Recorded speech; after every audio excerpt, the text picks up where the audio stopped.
Emily Carter's coffee was still warm when the world realized she was gone. Detective Harris found her phone charging, her cat pacing by the window, and her keys untouched in the bowl by the door, yet Emily had vanished inside her own home without leaving so much as a footprint.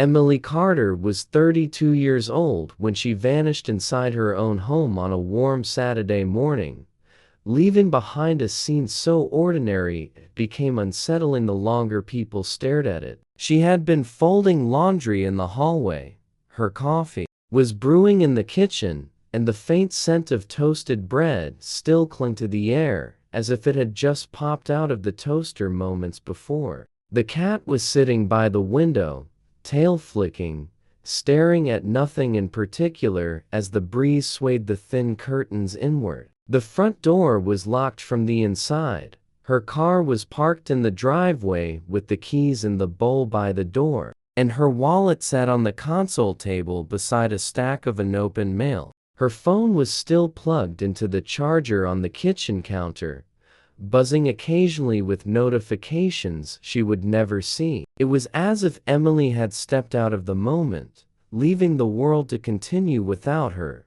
The police arrived that afternoon after Emily's sister, who lived in another city, couldn't get hold of her and asked a neighbor to check. The neighbor knocked, then let herself in with the spare key. Emily kept under the flower pot, calling out her name into the quiet. She found the laundry basket tipped over in the hallway, clothes scattered as if someone had been startled or pulled away mid-task. But there was no sign of struggle, no overturned furniture, no broken glass, no blood, nothing to indicate a crime had occurred. The cat meowed and followed the neighbor around the house, leading her from room to room, as if expecting Emily to appear in each doorway. When the police did a thorough sweep, they found everything in its place, every cabinet closed, every window latched, and the back door bolted. The coffee pot had finished brewing, the coffee cold, and the light on the coffee maker blinking in a steady rhythm that made the silence heavier. Neighbors reported seeing Emily in her yard that morning, watering her plants, waving to the mailman, and carrying a bag of groceries from her car. No one saw her leave the house. No strange cars had been noticed on the street. No unfamiliar faces, no commotion. It was a neighborhood where people left their doors unlocked, where children played on sidewalks and neighbors exchanged small waves while mowing their lawns. It was the kind of place where nothing truly terrible was supposed to happen, which made the quietness around Emily's disappearance feel like an ache under the skin, something everyone felt but could not describe. Her family told the police that Emily was the type of person who kept routines, who made grocery lists and called her mother every evening without fail, who would never leave her cat behind or disappear without telling someone where she was going. She worked from home as a freelance graphic designer, kept her calendar organized, and had plans to meet a friend for dinner that evening. Plans she never showed up for, calls she never answered, and texts left on read. As the sun set on the first day of her disappearance, the lights in Emily's house turned on automatically. The timers she had set for the lamps in the living room and hallway casting warm yellow pools across empty rooms, illuminating the small details of a life. Paused a mug with lipstick on the rim, a throw blanket folded neatly over the couch, an open book on the coffee table with a bookmark halfway through the chapter. The police left that night with no answers, the cat still staring out the window, the quiet house, holding its breath around the emptiness Emily left behind. Detectives began their search for Emily by gathering every detail of her last known movements, hoping that somewhere in the ordinariness of her morning, they would find the moment where everything shifted. They pulled security camera footage from homes up and down the street, checking doorbell cameras, neighbors' backyard systems, and even the small camera outside the nearby grocery store where she had picked up bread and milk the previous day. Hours of footage showed Emily moving through the world in the most normal way, holding her grocery bag in one hand, unlocking her front door with the other, and stepping inside without glancing back. After that, nothing. No one saw her leave, and she did not step outside again, her world ending quietly. In that moment, she closed her door behind her. Detectives interviewed neighbors, asking them to recall if they had seen anyone unusual or any cars parked where they shouldn't have been, but the street had been as quiet as always. Only the mailman and a few teenagers on bikes moving through the morning. No one reported hearing a scream or a struggle. The closest thing to odd anyone could remember was the cat meowing louder than usual, scratching at the window around noon, but no one had thought much of it at the time. They asked about Emily's habits, and neighbors described her as friendly, but private, someone who spent most of her time indoors, working on her laptop, tending to her plants, or sitting on the porch reading in the evenings. No one could imagine her vanishing without a word. They turned to Emily's phone records, finding her last message had been sent to her mother the night before. A simple, "Good night, talk tomorrow." There were no outgoing calls after that, and her search history was a scattered list of recipe ideas, a new book she wanted to read, and a weather check for the week ahead. The only unusual trace was a single unread email from an address Emily's family didn't recognize, with the subject line that simply read, "I found it." There was no body text, no signature, nothing to give context. Detectives tracked the IP address of the email, hoping for a lead, but it came back to an abandoned warehouse on the outskirts of town, a crumbling building with broken windows and graffiti on its walls, a place where teenagers went to dare each other to enter, and where stray cats sometimes nested. The detectives searched the warehouse, flashlights sweeping over dusty concrete, broken glass, and forgotten crates, but they found nothing connected to Emily, only echoes and empty spaces. Emily's friends and family were interviewed, each describing her as responsible and careful, the type of person who would call someone to let them know if she was leaving the house, even just for a quick walk. She had no known enemies, no current relationships, and no debt collectors or disputes with neighbors. She lived a simple life, her world small but peaceful, which made her disappearance even more confusing. Her social media accounts remained untouched. Her last post, a photo of her cat curled on the windowsill with a caption about enjoying the morning sun. As days passed, the house stood unchanged, her car unmoved, the garden slowly wilting in the heat as sprinklers failed to turn on without her. Flyers went up around town, with Emily's smiling face printed under the word "missing," her eyes watching over the bus stops and grocery store doors. Each lead the detectives followed fizzled into nothing, leaving a sense of emptiness that began to settle over the neighborhood, a quiet reminder that a woman could vanish inside her own home without a trace, leaving behind nothing but questions no one could yet answer. The case took a strange turn when the detectives decided to conduct another detailed search inside Emily's house, determined to find something they might have missed in the first walkthroughs. They moved methodically from room to room, checking beneath floorboards, inside cabinets, and along the walls for any hidden spaces that could explain how someone might have entered or exited without detection. It was during this slow, careful sweep that one of the detectives noticed a small vent cover in the hallway that seemed slightly off-center, the screws not tightened all the way. When they removed the vent cover, it revealed a narrow crawlspace that extended along the wall, dusty and lined with old insulation, just large enough for a person to slip through if they tried.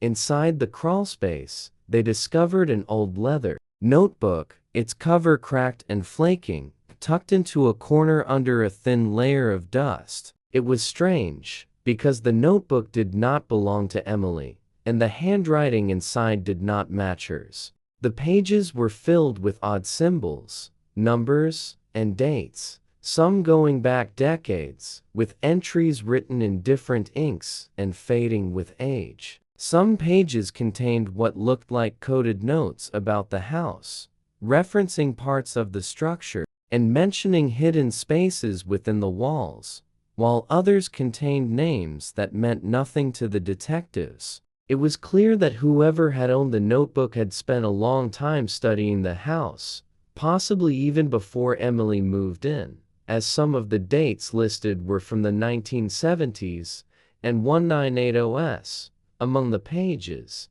there were also old, grainy photographs of the house during its construction, showing the wooden skeleton of the building before the walls had been sealed, and in one photo, a faint figure could be seen standing near a corner of the unfinished hallway where the vent was now located. The figure was blurred, unrecognizable, adding an eerie layer to the discovery. The notebook raised unsettling questions about the house's history and made the detectives wonder if Emily had found this notebook herself, leading to something or someone taking action to keep its contents hidden. The detectives began to dig into the history of the property, learning that the house had been built by a man named Charles Whitlock, who had disappeared mysteriously in the late 1970s, leaving the property and all his possessions behind. Rumors from old neighbors suggested that Whitlock had been involved in something strange, with people seeing lights in the house late at night and hearing odd noises from within the walls before he vanished. The rumors were vague, and no proof had ever been found, but now, with Emily gone and this notebook in their possession, the detectives wondered if the past was somehow tied to the present.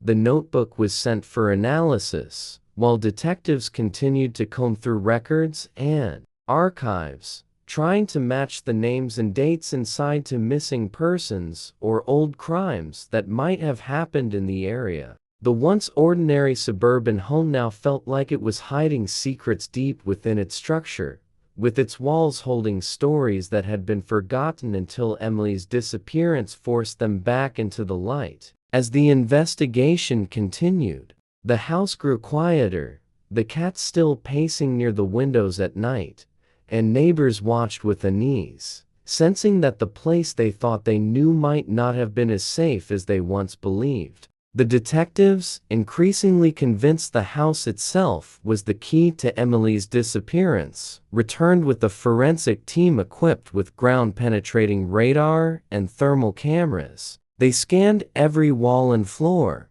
looking for hidden spaces that might have been sealed for decades, unnoticed by the many people who had lived in the house before Emily. The device revealed an odd, hollow space behind the laundry area, a section of wall that sounded solid when tapped but appeared as a dark void on the screen. The team carefully removed a portion of the drywall, revealing a concealed room no bigger than a closet, with peeling wallpaper in a faded floral pattern, and a single, cracked light bulb hanging from a frayed wire above.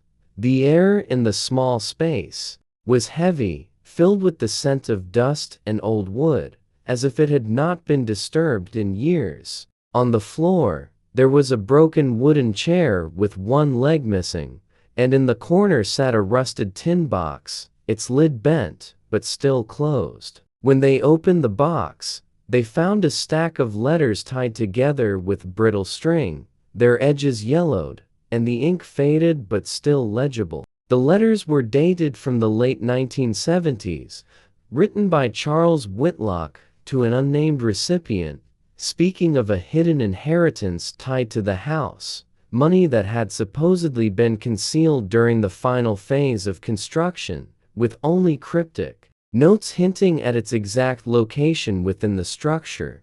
Each letter hinted at Whitlock's growing paranoia, mentioning shadows outside his windows at night, people he believed were watching him, and footsteps in the hallway when he was alone. The letters abruptly stopped in the final envelope, which contained a single sentence: "They are inside the walls now." The discovery of these letters added a chilling layer to the case, making detectives believe that Emily may have stumbled upon these secrets, perhaps finding the notebook first and then the hidden room, sparking someone else's interest in the process. The detectives started to investigate the descendants of Charles Whitlock, tracking down distant relatives who might have known about the rumored hidden inheritance. They discovered that one distant relative, a man who lived only a few towns away, had recently begun visiting Emily's neighborhood frequently, claiming he was looking for work in the area. Records showed that he had a history of petty theft and trespassing, raising suspicion that he might have learned of the house's rumored secrets and had been searching for the hidden money for years. Surveillance of the area revealed that his car had been parked near Emily's street on several nights in the weeks leading up to her disappearance, but there was still no direct evidence connecting him to Emily or her sudden vanishing. Despite these developments, Emily was still missing, and the hidden room offered no physical evidence of her presence, except for a single small hair tie found near the broken chair, similar to the kind Emily was known to wear while working at home. The discovery made the detectives wonder if she had indeed found the hidden room and had either been taken or had tried to hide herself after realizing she was being watched. The house, once a place of quiet routines and ordinary mornings, had become a symbol of unanswered questions. Its walls, now known to have kept secrets buried within them for decades, secrets that seemed to have reached out and pulled Emily into the darkness they protected. Weeks passed with no trace of Emily, and the case seemed to grow colder with each silent day that passed. Flyers with her face faded under the sun, hanging on lampposts and pinned to corkboards in cafes, while neighbors continued their routines, under a cloud of unease that made people check their locks twice before bed. The house where Emily had lived remained untouched, her cat taken in by her sister, the plants on the porch wilting in the summer heat. Detectives continued to revisit the property, hoping for something to shift, for a clue to surface, for the house to give up the final piece of its hidden story. Late one night, a neighbor walking his dog noticed a faint light flickering in Emily's upstairs window. The house was supposed to be empty, the power turned off weeks ago to preserve the scene. The man called the police, reporting the strange light and movement of a shadow across the curtains, something he had never seen since Emily vanished. Officers arrived quickly, surrounding the house before entering with flashlights, the beams cutting through the stale air and dusty rooms. Everything appeared as it had been left, quiet and abandoned, until they found the attic door hanging open with the ladder extended, leading up into the darkness.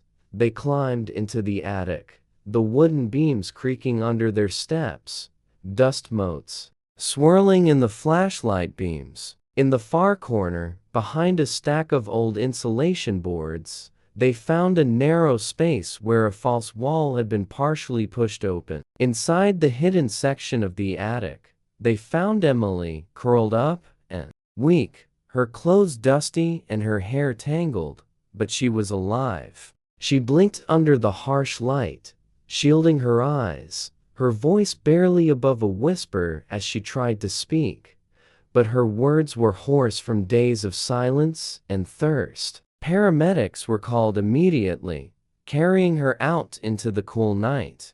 As neighbors gathered, stunned to see her alive after so long, as Emily recovered in the hospital, detectives pieced together the final moments before she disappeared. She had discovered the hidden room and letters, realizing someone was watching her from outside her windows. in the days before she vanished. In fear, she had tried to hide, crawling into the attic to avoid whoever was outside. But the false wall had shifted, trapping her inside a narrow space she could not push open again from the inside. She had screamed for help, but the insulation and thick walls muffled her voice, leaving her stuck in darkness as the days passed, unable to find a way out.